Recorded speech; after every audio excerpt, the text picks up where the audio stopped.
This channel does not promote any violent, harmful, or illegal activities. All content provided by this channel is meant for an educational purpose only. আজকে এই ভদ্রলোকের খুব ভালো ঘুম হবে জানেন তো, প্রচুর অ্যাড্রিনালিন ক্ষরণ করে দিয়েছেন, উত্তেজিত হয়ে কি সুন্দর বললেন ৫,০০০ মিলে প্রাক্তন সৈন্য, তারা মিলে ইস্টার্ন কমান্ড, মানে ভারতের ইস্টার্ন কমান্ড মানে আমাদের এই পুরো বাংলা টাংলা সব কিছু, সেগুলো তো দখল করেই নেবেন, আমেরিকাকেও মেরে পাট পাট করে দেবে। ভাবা যায় না, অসাধারণ। এই যে হাসিনা বিদ্বেষ থেকে হিন্দু বিদ্বেষ হয়ে ভারত বিদ্বেষের দিকে মৌলবাদীরা গোটা বাংলাদেশকে নিয়ে যেতে চাইছে, এই যে এই সমস্ত হুঙ্কার ঠুঙ্কার দিচ্ছে, আচ্ছা আমাদের কতটা ভয় পাওয়া উচিত বলুন তো? মানে আমাদের জন্য কতটা চিন্তার এগুলো। এইসব বললে তো আপনারা হাসবেন। আচ্ছা ঠিক আছে, প্রশ্নটা এভাবে না ভেবে একটু উল্টো করে ভাবুন, আদৌ এই পরিস্থিতিতে আমাদের চিন্তার কিছু আছে নাকি? এই কাজটা তো পাকিস্তানে ঘাপটি মেরে থাকা ওই কট্টরপন্থী আর জঙ্গিরা দিনের পর দিন করেছে। তার ফল কি হয়েছে? গোটা দেশটা এখন বাটি হাতে রাস্তায় এসে দাঁড়িয়েছে। বাংলাদেশের ভবিষ্যৎ কী হবে? বাংলাদেশের মানুষ তাদের হয়তো ওই পাকিস্তানের মানুষের মতো একটা সময় ওই টমেটো কিনতে গিয়েই ফতুর হয়ে যাবে, এটা সময় বলবে। দেখুন, আমরা চাই না, বিশ্বাস করুন, আমরা সত্যিই চাই না গোটা বিশ্বের কোনো দেশের কোনো সাধারণ মানুষ খারাপ থাকুন, কিন্তু নিজেদের ভালো থাকার রাস্তাটা নিজেদের বেছে নেওয়াটা খুব জরুরি। আপনি নিজে ওই পাহাড়ের ওপর থেকে ঝাঁপ দেবেন আর ভাববেন নিচের মানুষজন আপনাকে লুফে আপনাকে বাঁচাবে, সেটা তো হয় না। তবে আপাতত যে রোগে যে ওষুধ দরকার না, সেটা জাস্ট তৈরি রাখছে ভারত সামান্য। বাংলাদেশে লাগাতার হিন্দু উৎপীড়ন আর ভারতের বিরুদ্ধে লাগাতার উস্কানির মাঝেই এনআইএ অধিকর্তা সদানন্দ দাতে এ রাজ্যে ঘুরে গেছেন। গতকাল তার সাথে বৈঠক হয়েছে রাজ্য পুলিশের ডিজি রাজীব কুমারের। এই বৈঠকটা অত্যন্ত একটা গুরুত্বপূর্ণ বৈঠক। কেন? প্রথমত, ক্ষমতার স্বাদ পেতেই মোহাম্মদ ইউনূস নিজেকে শুধু জামাতের কাছে বিক্রি করে দিচ্ছেন তা নয়, তিনি জামাতুল মুজাহিদিন বাংলাদেশ এবং আনসারুল্লাহ বাংলা টিম এবং হিজবুত তাহরিরের মতো জঙ্গি গোষ্ঠীর নেতাদের সঙ্গে আলোচনা করছেন, জেল থেকে তাদের ছেড়ে দিয়েছেন। বাংলাদেশের ডিজিকারা জানিয়েছেন, আমি বললাম গত কয়েকদিনে তারা 260 জন জঙ্গিকে মুক্তি দিয়েছেন। এবার এই জঙ্গিদের কোথায় পাঠানো হবে, কেন এই জঙ্গিদের ছাড়া হলো, তার পেছনে একটা নির্দিষ্ট পরিকল্পনা রয়েছে, তার একটা নির্দিষ্ট লক্ষ্য রয়েছে।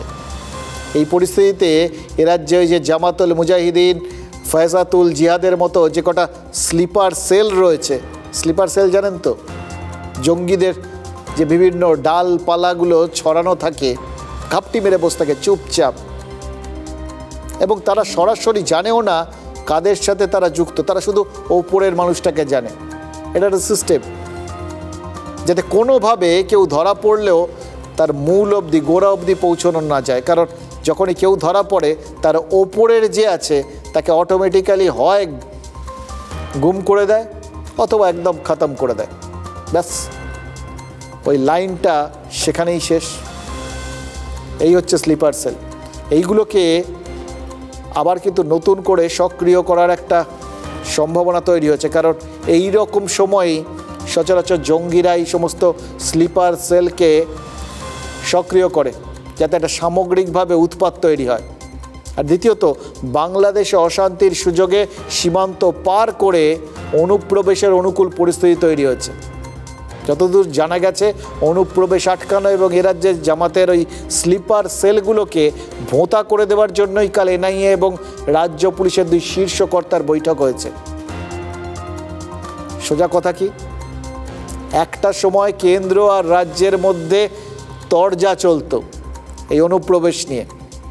রাজ্য বিএসএফকে দোষ দিত, কেন্দ্র রাজ্য সরকারকে দোষ দিত। আর এখন পরিস্থিতি বিচার করে নিজেদের তৈরি রাখছে এনআইএ এবং রাজ্য পুলিশ এবং যৌথভাবে। এইটা হচ্ছে পরিস্থিতি বিচার করে নিজেদের সঠিক রাস্তা বেছে নেওয়া। এটা একটা দায়িত্বশীল গণতন্ত্রে সম্ভব, অস্থির নির্বোধ গণতন্ত্রে সম্ভব না, ধর্মান্ধ গণতন্ত্রে সম্ভব না। আচ্ছা, একটা কথা বলুন তো, এই একই কাজ কি মমতা বন্দ্যোপাধ্যায় করছেন? পরিস্থিতি অনুযায়ী কি তিনি নিজেকে এবং নিজের দলকে তৈরি রাখছেন? তৃণমূল নেত্রী তো বলেছেন যে তাকে দায়িত্ব দিলে তিনি বিরোধী ইন্ডি জোটকে অনেক ভালোভাবে চালাবেন। তার এই কথাটা বলার কারণ কি? তার মানে কি এই মমতা বন্দ্যোপাধ্যায় এটা বোঝাতে চাইছেন যে রাহুল গান্ধীর কথায় ইন্ডি জোট যে চলছে তারপরে ঠিকঠাকভাবে চলছে না, সঠিক ভূমিকা পালন করছে না? এটাই তো সোজাসাপটা ব্যাপার। এই প্রশ্নটার উত্তর খোঁজার থেকেও আরও একটা অত্যন্ত জরুরি বিষয় আছে, জানেন তো? ইন্ডি জোটের নেতৃত্ব দিতে চাওয়ার মধ্যে দিয়ে কি মমতা বন্দ্যোপাধ্যায় বুঝিয়েছেন যে তিনি 2024 লোকসভা ভোটে জিতে, মানে এ রাজ্যে সংখ্যাগরিষ্ঠ সিটে জিতে তিনি এই মুহূর্তে বিরোধীদের মধ্যে ফ্রন্ট রানার। যতই বিজেপি সরকার গড়ুক, তারা একক সংখ্যাগরিষ্ঠতা হারিয়েছে। আগের থেকে নরেন্দ্র মোদীর সরকার এখন অনেক বেশি শরিক নির্ভর, এবং ঘটনাচক্রে মোদী সরকারের শরিকদের কাছ থেকে যে কজন সংসদ দরকার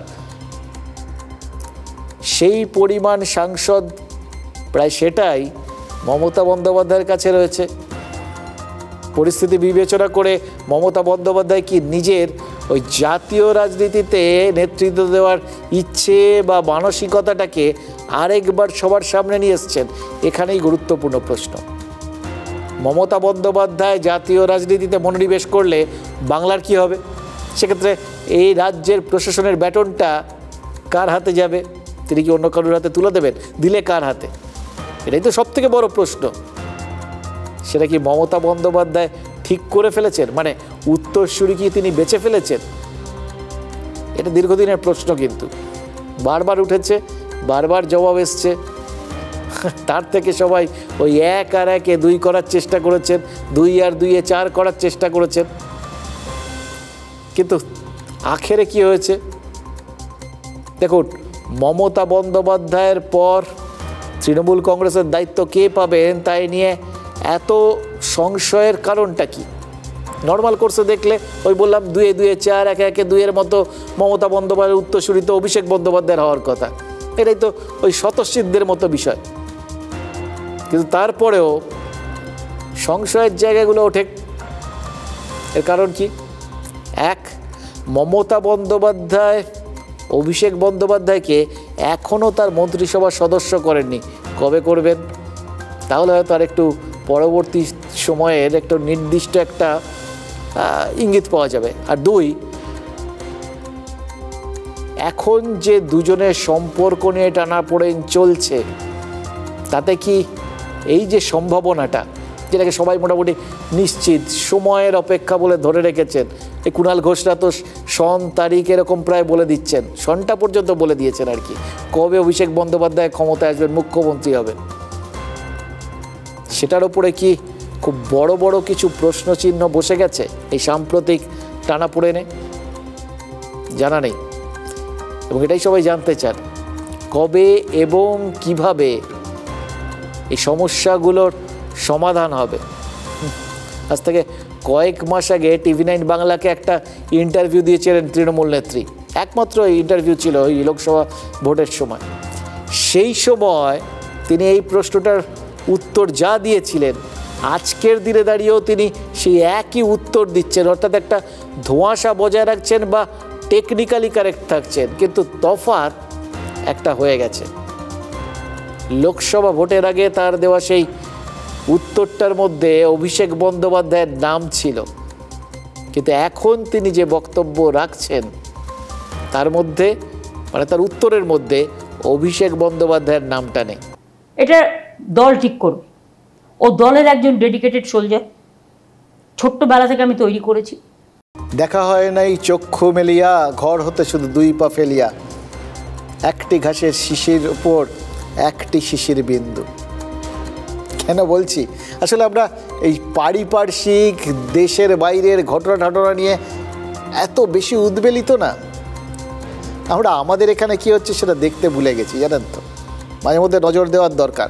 আসলে কি জানেন, দেখুন এই যত কিছু কথাগুলোর মধ্যেও প্রচুর মানুষের মধ্যে একটা রোমান্টিকতা থাকে, তো আমরা বেসিক্যালি যার জন্যে অত্যন্ত উদার মনা, এটা ঘটনা। জানি না সব বাঙালি আজকাল, আর বলতে পারবো না সব বাঙালি উদার মনা কিনা, কিন্তু আমরা বেসিক্যালি উদার মনা।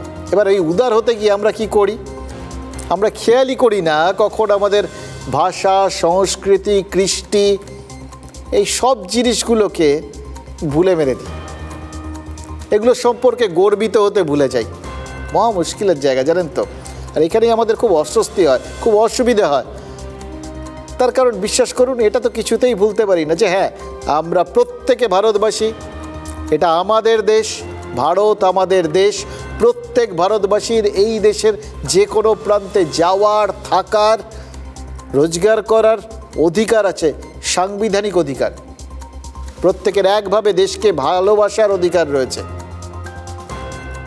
কিন্তু পাশাপাশি বাঙালি হিসেবে আমাদের এই বাংলার কথা ভাবার, আমাদের ভাষাকে ভালোবাসার, আমাদের সংস্কৃতিকে ভালোবাসার অধিকার রয়েছে, দায়িত্ব রয়েছে আমাদের। ইমন চক্রবর্তী, আপনাকে স্যালিউট। ইমন চক্রবর্তী, আপনি আমাদের গর্বিত করছেন, করলেন।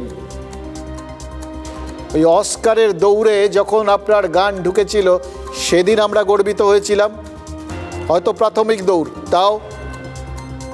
আর ঠিক একইভাবে আপনি যখন একটা টেকনোলজিক্যাল কোম্পানির ওই ফ্যামিলি ডের অনুষ্ঠানে গিয়ে যখন কেউ একজন আপনার দিকে আঙুল তুলে বলেন যে বাংলা গান শুনবো না, হিন্দি গানা শোনাও, আপনি তাকে সমুচিত জবাব দিয়েছেন।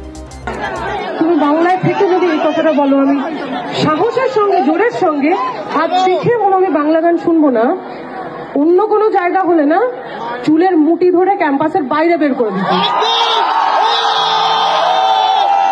ফালতুগিরি করো না, একদম করো না। এই স্টেটটার নাম বাংলা,